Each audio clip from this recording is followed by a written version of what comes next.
Pada sore hari, Beni mempunyai tugas. Tugas Beni membersihkan sangkar burung. Kemudian Beni mengambil sangkar burung. Beni membersihkan sambil bernyanyi. Beni menyanyikan lagu Burung Kutilang. Adik-adik, apakah kalian bisa menyanyikan lagu Burung Kutilang? Nah, ini adalah lagu Burung Kutilang ya. Kalian bisa menyanyikannya ya. Nah, lagu Burung Kutilang ini juga bisa dijadikan puisi. Adik-adik bisa membaca syair dari lagu ini menjadi sebuah puisi. Mari kita baca Burung Kutilang ini menjadi sebuah puisi. Burung kutilang di pucuk pohon cemara, burung kutilang berbunyi, bersiul-siul sepanjang hari dengan tak jemu-jemu, mengangguk-angguk sambil berseru, trilili lili lili lili, sambil berloncat-loncatan, paruhnya selalu terbuka, digeleng-gelengkan kepalanya menentang langit biru. Tandanya ia suka, ia berseru, trilili lili lili lili. Nah, itu tadi syair dari lagu Burung Kutilang jika dibuat atau dibaca puisi adik-adik. Nah, adik-adik tentunya masih ingat ya, puisi ada kata-kata indahnya. Kita akan bersama-sama memahami makna atau arti dari sebuah kata dari penggalan puisi Burung Kutilang tadi. Nah, adik-adik, di dalam lagu atau puisi Burung Kutilang tadi ada kata cemara. Kira-kira cemara itu artinya apa ya? Adik-adik amati gambar ini nih. Nah, ini adalah pohon cemara. Jadi cemara itu artinya adalah pohon yang berbatang tinggi lurus. Pohonnya akan menyerupai tiang dan daunnya kecil-kecil seperti lidi adik-adik. Jadi ini adalah arti kata dari cemara. Lalu kata yang kedua adalah bersiul. Tadi kan ada kata bersiul, siul sepanjang hari. Apa sih bersiul itu? Nih adik-adik, bersiul itu seperti ini. Apakah kalian bisa bersiul? Nah, bersiul itu artinya adalah menirukan bunyi suling dengan mulut. Itu arti dari kata bersiul. Kata yang ketiga adik-adik ada jemu. Jemu itu apa ya adik-adik? Nah, jemu nih gambarnya seperti ini. Apa ya jemu itu? Jemu itu artinya adalah sama dengan bosan. Jadi jemu itu artinya bosan adik-adik. Kalau kalian bosan, aku bosan, berarti bisa juga aku sudah jemu ya. Jemu itu artinya bosan. Lalu ada kata berseru. Apa itu berseru? Nah, ini nih berseru nih adik-adik ya. Berseru itu artinya adalah menarik perhatian dengan suara nyaring. Ya, hampir sama dengan berteriak, tapi berseru ini suaranya lebih nyaring. Kalau berteriak kan seperti membentak, tapi kalau berseru ini tidak terlalu keras adik-adik. Lalu ada kata paruh ya.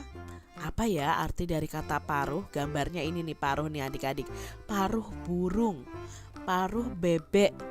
Maksudnya apa ya Kak Citra paruh itu? Nah, paruh itu artinya adalah mulut burung, ayam dan itik ya. Mulut burung, ayam, itik itu disebut dengan paruh ya. Adik-adik perlu ketahui ya. Ini adalah paruhnya, paruh burung ya.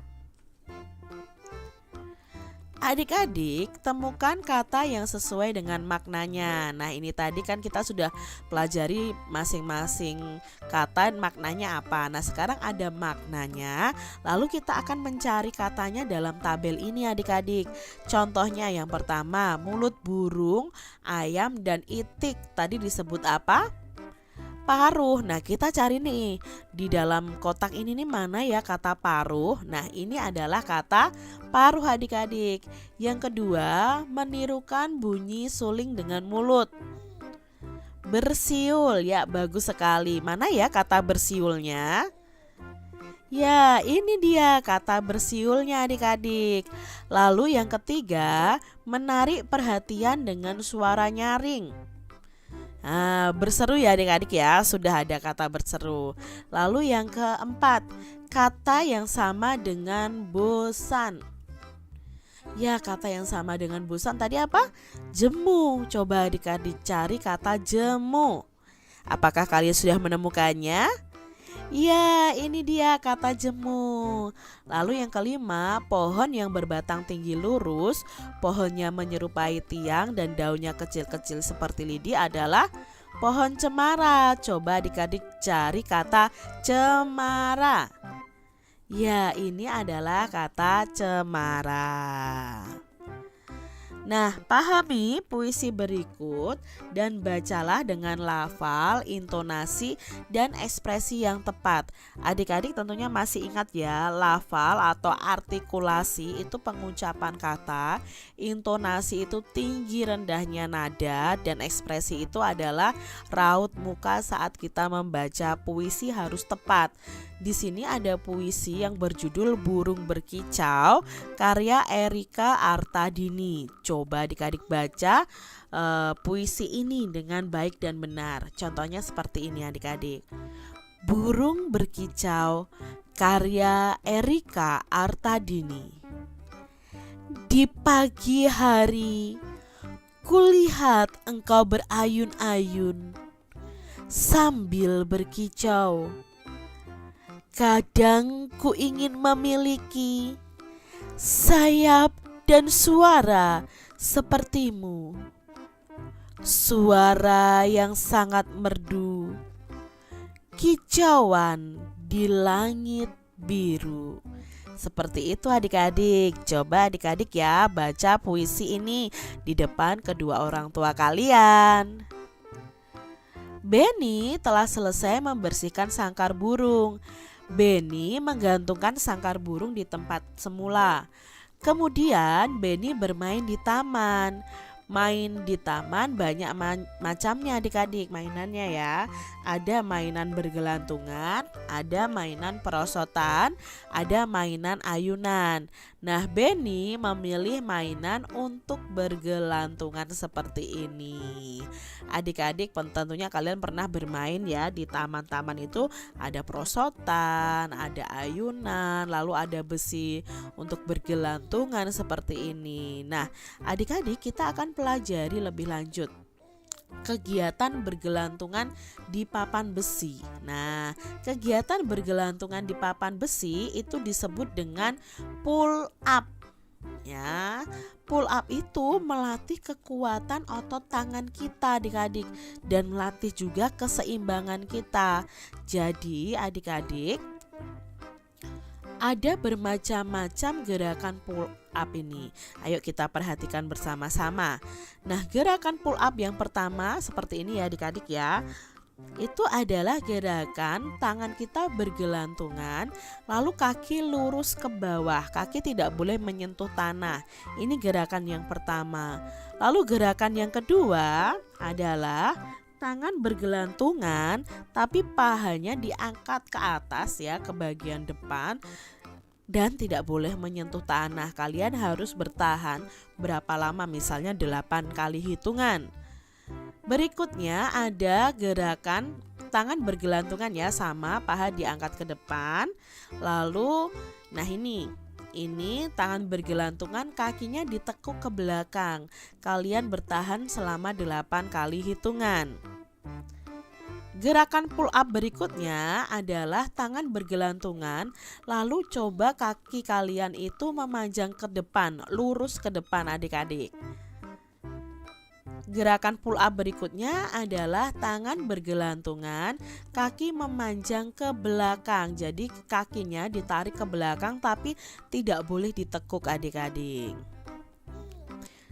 Nah, di sini berikutnya adalah tangan bergelantungan, lalu paha atau kaki diangkat ke samping dan ditahan selama kalian mampu menahannya. Bisa 8 kali hitungan.